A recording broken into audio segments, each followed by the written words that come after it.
خواتین و حضرات السلام علیکم۔ پروگرام ہے آپ کا جانا پہچانا نور حیات اور میں ہوں آپ کا میزبان ڈاکٹر آصف جان۔ دوستو، مقدس یوحنا کے انجیلی بیان کا مطالعہ کرتے کرتے ہم اب اس انجیلی بیان کے آخری 2 ابواب میں آ گئے ہیں، اور اگر آپ مجھ سے پوچھیں تو گویا ہم انجیل کے دل میں، اس کی روح میں سرایت کرنے کو جا رہے ہیں، کیونکہ آج کے باب میں یعنی 20ویں باب میں ہم خداوند یسوع مسیح کے مردوں میں سے جی اٹھنے یعنی قیامت المسیح کا ذکر پڑھیں گے۔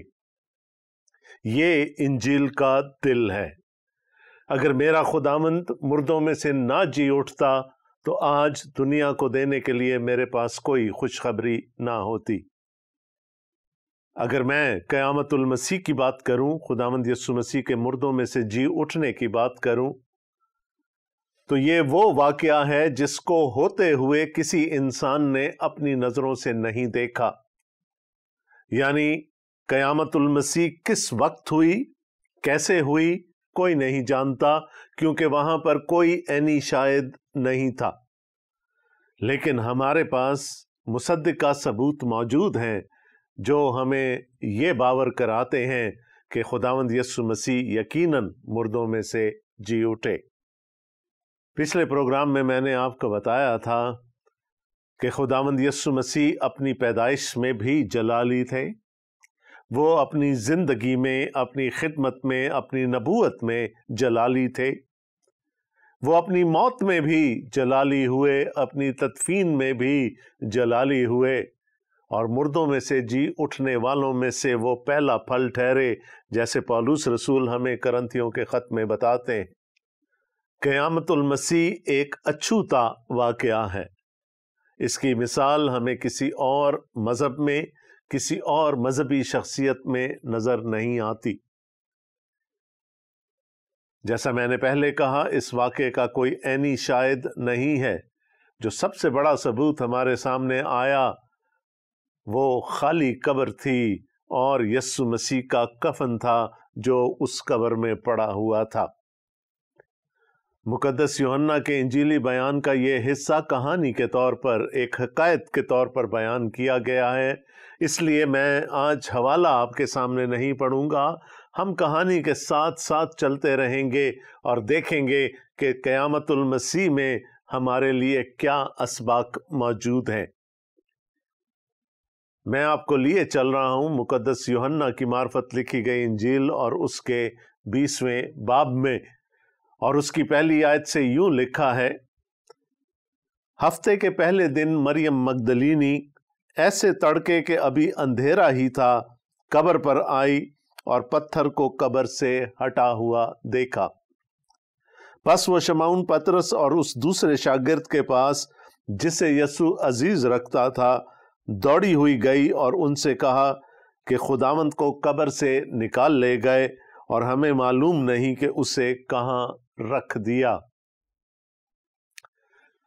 دوستو، دوسرے اناجیلی بیانات سے ہمیں پتہ چلتا ہے کہ کم از کم 4 خواتین اتوار کی صبح یعنی ہفتے کے پہلے دن کی صبح تڑکے یعنی ابھی اندھیرا ہی تھا، وہ خداوند یسوع مسیح کی قبر کی طرف گئیں۔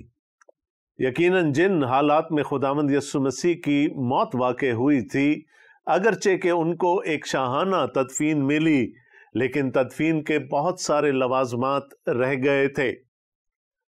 عورتوں کو اپنا دکھ ظاہر کرنے کا، بیان کرنے کا وقت نصیب نہیں ہوا۔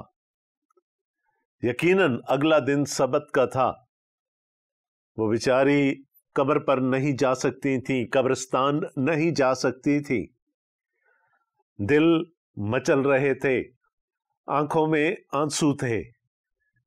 وہ نذرانہ خداوند یسوع مسیح کو دیا جانا تھا، لیکن وہ نہ جا سکی۔ جیسے ہی سبت کا دن ختم ہوا اور رات کے آخری پہر میں وہ اپنے گھروں سے یا جہاں پر بھی وہ تھیں نکل پڑی تاکہ جلد از جلد خداوند یسوع مسیح کی قبر تک جا سکیں۔ یوحنا باقی خواتین کا ذکر نہیں کرتے، وہ صرف اور صرف مریم مگدلینی کا ذکر کرتے ہیں۔ مریم مگدلینی خداوند یسوع مسیح سے بے انتہا محبت کرتی تھی، اور کیوں نہ کرتی ہو، خداوند یسوع مسیح نے اسے بد ارواح کے چنگل سے چھڑوایا تھا، گناہ بری زندگی سے چھڑوایا تھا۔ ہو سکتا ہے کہ وہ ان باقی خواتین سے پہلے ہی قبر پر پہنچ گئی ہو۔ توقع کیا تھی کہ قبر کے دہانے پر وہ بڑا پتھر رکھا ہوگا جس کو یہودیوں نے سربمہر کر دیا تھا، اور توقع یہ بھی تھی کہ وہاں پر رومی فوجی پہرا دے رہے ہوں گے۔ لیکن جب وہ قبر پر پہنچی تو اس نے نہ کسی رومی سپاہی کو دیکھا، نہ کسی فوجی کو دیکھا، بلکہ اس نے یہ دیکھا کہ قبر کا منہ بھی کھلا ہوا ہے، یعنی وہ بہت بڑا بھاری پتھر لڑکا ہوا ہے۔ اس نے اندر جھانک کر دیکھا اور اس کو خداوند یسوع مسیح کی لاش نظر نہیں آئی۔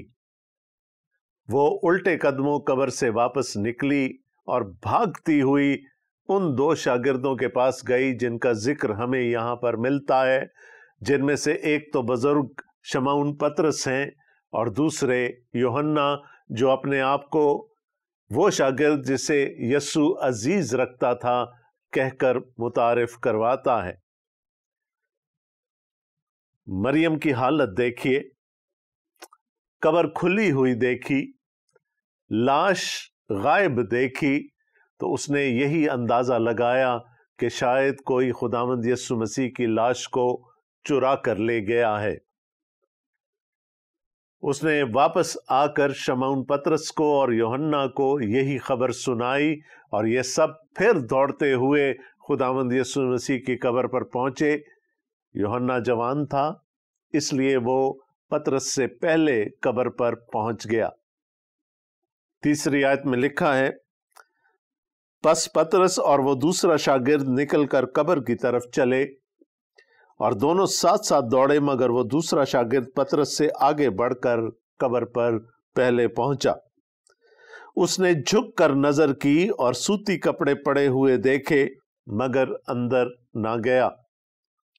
شمعون پطرس اس کے پیچھے پیچھے پہنچا، اور اس نے قبر کے اندر جا کر دیکھا کہ سوتی کپڑے پڑے ہیں، اور وہ رومال جو اس کے سر پر بندھا ہوا تھا سوتی کپڑوں کے ساتھ نہیں بلکہ لپٹا ہوا ایک جگہ الگ پڑا ہے۔ اس پر دوسرا شاگرد بھی جو پہلے قبر پر آیا تھا اندر گیا، اور اس نے دیکھ کر یقین کیا، کیونکہ وہ اب تک اس نوشتہ کو نہ جانتے تھے جس کے مطابق اس کا مردوں میں سے جی اٹھنا ضرور تھا۔ پس یہ شاگرد اپنے گھر کو واپس گئے۔ دو شاگرد بھاگتے ہوئے قبر کی طرف جا رہے ہیں، ایک بزرگ ہیں، دوسرا جوان ہے۔ وہ جوان پہلے پہنچ گیا اور اندر جھانک کر دیکھا، اور سوتی کپڑوں کے علاوہ اور کچھ نظر نہ آیا، تو وہ وہیں رک گیا تاکہ شمعون پطرس بھی آ جائیں، تو تب وہ جا کر دونوں قبر کے اندر معائنہ کر سکیں۔ پچھلے پروگرام میں ہم نے جانا تھا کہ خداوند یسوع مسیح کے بدن پر تقریباً 100 کلو مر اور عود ملا ہوا مسالہ لگایا گیا تھا۔ یہ یہودی تدفین کا دستور تھا، اور جب مسالہ لگا لیا جاتا تھا تو پھر کپڑے کی پٹیوں سے پورے جسم کو باندھ دیا جاتا تھا۔ بازوؤں کو اور ٹانگوں کو علیحدہ علیحدہ لپیٹا جاتا تھا سوتی کپڑے کی پٹیوں میں۔ اسی طرح دھڑ پر اور سر پر بھی پٹیاں باندھی جاتی تھیں۔ آپ کو یاد ہوگا ہم نے دیکھا تھا کہ لازر ان پٹیوں سمیت قبر سے باہر نکل آیا تھا جب خداوند یسوع مسیح نے اس کو آواز دی۔ جب یہ دونوں شاگرد اندر پہنچے تو انہوں نے دیکھا کہ خداوند یسوع مسیح کا کفن اسی طرح سے بالکل ویسے ہی وہاں پر رکھا ہوا ہے، لیکن اس کے اندر جسم نہیں ہے۔ اگر کوئی کفن چرانے آیا ہوتا تو لاش کم از کم وہاں پڑی ہوئی ہوتی۔ اگر مردے نے زور زبردستی کر کے اپنا کفن اتارا ہوتا تو وہ پٹیاں پھٹ چکی ہوتی، لیکن یہاں پر ہم دیکھتے ہیں کہ وہ کفن بالکل اسی طرح وہاں پر رکھا ہے۔ اس کے علاوہ ایک رومال کا ذکر یہاں پر کیا گیا جسے کہ چہرہ ڈھانپا جاتا تھا۔ وہ رومال طے کیا ہوا ایک اور جگہ ان کو پڑا ہوا نظر آیا۔ اب دیکھیے کہ دیکھنے میں فرق ہے۔ مریم مگدلینی نے بھی یہ سب کچھ دیکھا، لیکن اس نے ایک غلط اندازہ قائم کر لیا۔ پطرس رسول نے بھی اندر آ کر سب چیزوں کا بغور معائنہ کیا اور سب چیزوں کو اپنے ذہن میں محفوظ کر لیا۔ یوحنا نے بھی یہ سب کچھ دیکھا، لیکن لکھا ہے اس نے یقین کیا، وہ ایمان لے آیا۔ اور کس بات پر ایمان لے آیا؟ کہ یسوع مردوں میں سے جی اٹھا ہے۔ یوحنا ایک رومال کا ذکر کرتے ہیں جس کے بارے میں میں نے بتایا کہ وہ طے کیا ہوا ایک جگہ پڑا تھا۔ یہودی دستور کے مطابق جب آپ کسی کے گھر میں بلائے جاتے تھے تو جو کپڑا آپ کھانے کے دوران نیپکن کے طور پر استعمال کرتے تھے، اگر کھانے کے بعد آپ نے اس کو بغیر طے کیے ہوئے رکھ دیا تو اس کا مطلب یہ ہوتا تھا کہ آپ کو کھانا اور ان کی محبت، ان کی میزبانی بہت پسند آئی ہے اور اب آپ دوبارہ بھی وہاں آنا چاہیں گے۔ لیکن اگر میزبانی میں کوئی کسر رہ جاتی تھی یا آپ کو کھانا پسند نہیں آتا تھا تو آپ یہ دکھانے کے لیے کہ اب میں یہاں دوبارہ آنا پسند نہیں کروں گا، اپنے نیپکن کو طے کر کے ایک طرف رکھ دیتے تھے۔ یہ پیغام تھا میزبان کے لیے۔ یسوع کے چہرے پر جو رومال تھا، یسوع نے اس کو طے کر کے ایک طرف رکھ دیا کہ اب مجھے یہاں دوبارہ آنے کی ضرورت نہیں ہے، جو کام کرنے کے لیے میں یہاں آیا تھا وہ مکمل ہو چکا۔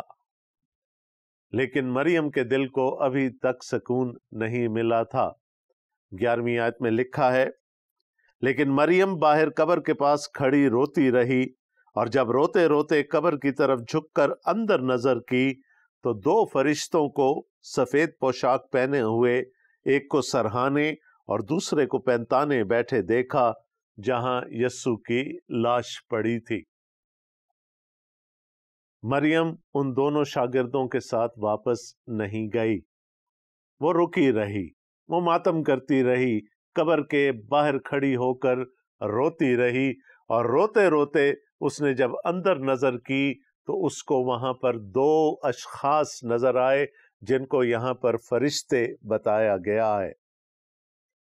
ہم نے فرشتہ کو خداوند یسوع مسیح کی پیدائش سے پہلے دیکھا، ہم نے فرشتوں کو خداوند یسوع مسیح کی پیدائش کی خوشخبری سناتے ہوئے دیکھا، ہم نے فرشتوں کو بیابان میں خداوند یسوع مسیح کی خدمت کرتے ہوئے دیکھا، اور اب یہاں خداوند یسوع مسیح کے جی اٹھنے کے بعد بھی ہمیں فرشتے نظر آ رہے ہیں۔ لیکن فرق کتنا ہے کہ یہ فرشتے بیٹھے ہوئے ہیں، اور کلام پاک کی تعلیم کے مطابق بیٹھا اس وقت جاتا ہے جب کوئی کام پورا ہو جائے۔ انسان کی نجات کا، کفارے کا کام پورا ہو گیا۔ یہاں پر ہم 2 فرشتوں کو بیٹھے ہوئے دیکھتے ہیں۔ یوحنا بڑی تفصیل سے ہمیں یہ بھی بتاتا ہے کہ وہ فرشتے کہاں بیٹھے ہوئے تھے، ایک سرہانے اور دوسرا پینتانے۔ ہیکل میں مقدس کے اندر ایک پاک ترین مکان تھا جس میں عہد کا صندوق رکھا جاتا تھا۔ عہد کا صندوق لکڑی کا بنا ہوا تھا، لیکن اس کے اوپر سونا چڑھایا گیا تھا۔ اس کے اندر پتھر کی وہ 2 لوحیں تھیں جن پر خدا نے خود شریعت لکھ کر موسیٰ کو دی تھی۔ من سے بھرا ہوا ایک مرتبان تھا، اور ہارون کی وہ لاٹھی تھی جو پھوٹ پڑی تھی، اور اس کے اوپر دونوں اطراف میں 2 فرشتے تھے کروبی، جن کو کہ سونے سے ڈھالا جاتا تھا۔ وہ دونوں ایک دوسرے کی طرف رخ کیے بیٹھے ہوتے تھے اور ان کے پر بیچ میں ایک دوسرے کے ساتھ ملے ہوئے ہوتے تھے، اور اس کے اوپر خدا کی کفارہ گاہ تھی، مرسی سیٹ تھی، جہاں پر یوم کفارہ پر سردار کاہن خون چھڑکا کرتا تھا تاکہ تمام امت کے گناہوں کا کفارہ ہو جائے۔ وہ کمرہ بالکل تاریک رہتا تھا، اس میں کوئی روشن دان، کوئی کھڑکی نہیں تھی، اور ایک دبیز پردہ تھا ایک طرف جس کے پیچھے وہ عہد کا صندوق رہتا تھا۔ سردار کاہن سال میں ایک دفعہ اس جگہ پر جاتا تھا، اور لکھا ہے کہ خداوند یسوع مسیح کی موت کے وقت وہ پردہ اوپر سے نیچے تک 2 ٹکڑوں میں تقسیم ہو گیا تھا۔ اب جب مریم اس تاریک قبر میں گئی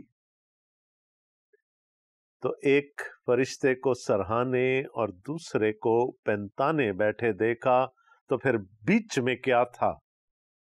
یقیناً وہ کفارہ گاہ جو ہیکل کے پاک ترین مکان میں ہوتی تھی، اب خداوند یسوع مسیح کی قبر میں آ کر ٹھہر گئی۔ لوگ ایک دوسرے کو الزام دیتے رہے کہ فلاں نے یسوع کی لاش کو چرا لیا، فلاں نے یسوع کی لاش کو چرا لیا، شاگرد اٹھا کر لے گئے، رومی سپاہی اٹھا کر لے گئے۔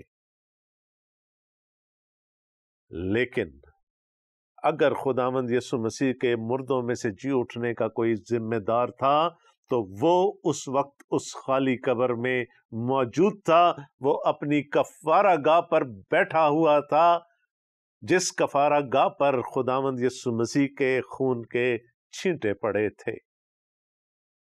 وہ خالی قبر پاک ترین مکان بن گئی، جہاں سال میں صرف ایک دفعہ کاہن اندر جا سکتا تھا، سردار کاہن اندر جا سکتا تھا۔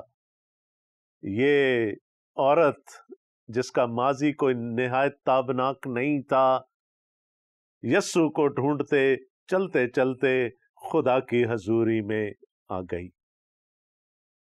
یسوع کی موت نے خدا تک پہنچنے کے لیے راستہ کھول دیا۔ کس لگن سے آئی تھی مریم مگدلینی خداوند یسوع مسیح کی قبر پر کہ میں بیٹھ کر روؤں گی، بیان کروں گی، ماتم کروں گی، یسوع مسیح کی لاش کو صاف کروں گی، اور مسالہ چاہیے ہوا تو لگا دوں گی۔ لیکن اسے کیا خبر تھی کہ اس دن وہ عین خدا کی حضوری میں پہنچ جائے گی۔ آئیے آگے کی کہانی پڑھتے ہیں۔ وہ جو 2 فرشتے وہاں بیٹھے تھے انہوں نے اس سے کہا، اے عورت تو کیوں روتی ہے؟ اس نے ان سے کہا، اس لیے کہ میرے خداوند کو اٹھا لے گئے ہیں اور معلوم نہیں کہ اسے کہاں رکھا ہے۔ ابھی تک مریم کے ذہن میں یہ بات نہیں سمائی کہ خداوند یسوع مسیح مردوں میں سے جی اٹھ بھی سکتے ہیں۔ وہ ابھی تک یہ سمجھ رہی ہے کہ خداوند یسوع مسیح کی لاش کو وہاں سے ہٹا دیا گیا ہے۔ یہ کہہ کر وہ پیچھے پھری اور یسوع کو کھڑے دیکھا اور نہ پہچانا کہ یہ یسوع ہے۔ یہ اس کی توقعات سے بالکل باہر تھا۔ وہ کبھی یہ سوچ نہیں سکتی تھی کہ وہ خداوند یسوع مسیح کو اپنے سامنے کھڑا ہوا دیکھے گی۔ قبر کے اندر اندھیرا بھی تھا، ابھی پوری طرح سے سورج بھی نہیں نکلا تھا۔ اس کی آنکھیں آنسوؤں سے بھری ہوئی بھی تھیں۔ جذبات نے اس کے پوری شخصیت کو اپنے قابو میں لے لیا تھا۔ اس نے خداوند یسوع مسیح کو نہ پہچانا، اور ہو سکتا ہے کہ ان 2 شاگردوں کی طرح جو اماؤس کی راہ پر جا رہے تھے، مریم کی آنکھوں کو بھی بند کر دیا گیا تاکہ وہ یسوع کو نہ پہچان سکے، اور ایسا شاید مافوق الفطرت طور پر ہوا۔ جو بھی کچھ تھا اس نے یسوع کو نہیں پہچانا، وہ سمجھی کہ مالی ہے۔ 15ویں آیت میں لکھا ہے، یسوع نے اس سے کہا، اے عورت تو کیوں روتی ہے؟ کس کو ڈھونڈتی ہے؟ اس نے باغبان سمجھ کر اس سے کہا، میاں اگر تو نے اس کو یہاں سے اٹھایا ہو تو مجھے بتا دے کہ اسے کہاں رکھا ہے تاکہ میں اسے لے جاؤں۔ یسوع نے اسے کہا مریم۔ اس نے مڑ کر اس سے عبرانی زبان میں کہا ربونی، یعنی اے استاد۔ بڑی عجیب سی خواہش کی مریم نے کہ اگر تو نے کہیں رکھ دیا ہے لاش کو تو مجھے دے دے، میں اپنے ساتھ لے جاؤں گی۔ بھلا مریم نے یسوع کی لاش کا کیا کرنا تھا؟ اور پھر وہ لاش جس پر 100 کلو مسالہ لگا ہو، اس کو مریم لے جاتی کیسے؟ لیکن محبت سوچتی نہیں ہے، محبت عمل کرتی ہے۔ اس نے اپنی محبت کا اظہار کر دیا کہ میں یسوع کی لاش کو لے کر جانا چاہتی ہوں۔ اتنے میں یسوع نے پکارا مریم، اور اس آواز میں کچھ اتنی اپنائیت تھی کہ مریم فوراً پہچان گئی کہ اس کا مالک، اس کا خداوند اس کے سامنے کھڑا ہے۔ اب پہچاننے میں کوئی دیر نہیں لگی۔ اس نے فوراً کہا ربونی، آئے میرے استاد، اور اس کے ٹانگوں سے لپٹ گئی۔ کچھ اندازہ کر سکتے ہیں آپ کہ وہ کتنی شدت سے خداوند یسوع مسیح کی ٹانگوں سے لپٹ گئی ہوگی کہ آئے میرے استاد، اب میں تجھے کہیں نہیں جانے دوں گی۔ یسوع نے کہا تھا کہ اچھا چرواہا میں ہوں، میں اپنی بھیڑوں کو بنام جانتا ہوں، میں ان کو ان کا نام لے کر پکارتا ہوں اور وہ میرے پیچھے چلی آتی ہیں۔ اور یہاں پر ہمیں یسوع کی ایک بھیڑ نظر آئی کہ جب یسوع نے اس کا نام لیا تو وہ اپنے مالک کو، اپنے چرواہے کو پہچان گئی۔ 17ویں آیت میں ہم پڑھتے ہیں یسوع نے اس سے کہا مجھے نہ چھو، کیونکہ میں اب تک باپ کے پاس اوپر نہیں گیا، لیکن میرے بھائیوں کے پاس جا کر ان سے کہہ کہ میں اپنے باپ اور تمہارے باپ اور اپنے خدا اور تمہارے خدا کے پاس اوپر جاتا ہوں۔ مریم مگدلینی نے آ کر شاگردوں کو خبر دی کہ میں نے خداوند کو دیکھا اور اس نے مجھ سے یہ باتیں کی۔ خداوند یسوع مسیح نے اسے کہا مجھے جانے دے، مجھے نہ روک، میری زمینی خدمت مکمل ہو چکی ہے، وہ کام جو میں کرنے کے لیے آیا تھا پورا ہو چکا ہے، انسانی نجات اور انسانی کفارہ کا کام پورا ہو گیا ہے۔ اب میں زیادہ دیر یہاں نہیں رک سکتا، اے مریم تو بھی مجھے نہیں روک سکتی، اب مجھے اپنے باپ کے پاس واپس جانا ہے، لہٰذا مجھے جانے دے اور تو اس کام پر توجہ دے جو میں تجھے دے کر جانا چاہتا ہوں۔ جا، میرے بھائیوں سے کہہ دے۔ اشارہ یقیناً شاگردوں کی طرف تھا۔ اس سے پہلے ایک جگہ خداوند یسوع مسیح ان کو اپنا دوست گردان چکے ہیں، لیکن اب جبکہ وہ ان کی نجات کا بندوبست کر چکے ہیں، اب وہ ان کو بھائی کہتے ہیں۔ میرے بھائیوں کے پاس جا کر ان سے کہہ کہ میں اپنے باپ اور تمہارے باپ اور اپنے خدا اور تمہارے خدا کے پاس اوپر جاتا ہوں۔ نہ صرف میرا رشتہ اپنے شاگردوں کے ساتھ بدل چکا ہے، لیکن میری قربانی کے وسیلے سے خدا کے ساتھ بھی ان کا وہی رشتہ ہو گیا ہے جو میرا ہے۔ اب وہ ان کا بھی باپ ہو گیا ہے، وہ ان کا بھی خدا ہو گیا ہے، لیکن اس کے لیے مجھے یہ سب کچھ کرنا پڑا، یہ اتنی بڑی قربانی دینی پڑی۔ تو کیا کام دیا مریم کو خداوند یسوع مسیح نے کہ جا ان سے کہہ دے کہ میں جی اٹھا ہوں اور اب مجھے اپنے باپ کے پاس واپس جانا ہے۔ اب یوحنا ہمیں یہ نہیں بتاتا کہ مریم وہاں سے کیسے اٹھی۔ کیا ایک ہی دفعہ یسوع کا حکم دینا اس کے لیے کافی تھا، یا یسوع کو اس کو مجبور کرنا پڑا کہ وہ جائے اور یہ پیغام اس کے بھائیوں کو دے دے؟ بہرحال جو بات یہاں پر لکھی ہوئی ہے وہ یہ ہے کہ مریم گئی، اس نے خداوند یسوع مسیح کی بات کو پورا کیا، وہ حکم پورا کر دیا، اور اس نے جا کر شاگردوں کو بتا دیا کہ خداوند یسوع مسیح مردوں میں سے جی اٹھے ہیں اور وہ اب اپنے باپ کی طرف واپس جانے کی تیاری کر رہے ہیں۔ دوستو، کیسا پر اثر بیان تھا۔ میں نے شو کے شروع میں کہا تھا کہ کوئی عینی شاہد نہیں خداوند یسوع مسیح کے جی اٹھنے کا، لیکن مریم کو دیکھتے ہوئے، یوحنا کو دیکھتے ہوئے، پترس کو دیکھتے ہوئے، اس خالی قبر کو دیکھتے ہوئے، ان دو فرشتوں کو دیکھتے ہوئے، کون ہے جو خداوند یسوع مسیح کی قیامت کا انکار کر سکے؟ اور جس نے اقرار کر لیا وہ یقیناً خداوند یسوع مسیح کے خاندان میں، خدا کے خاندان میں داخل ہو گیا۔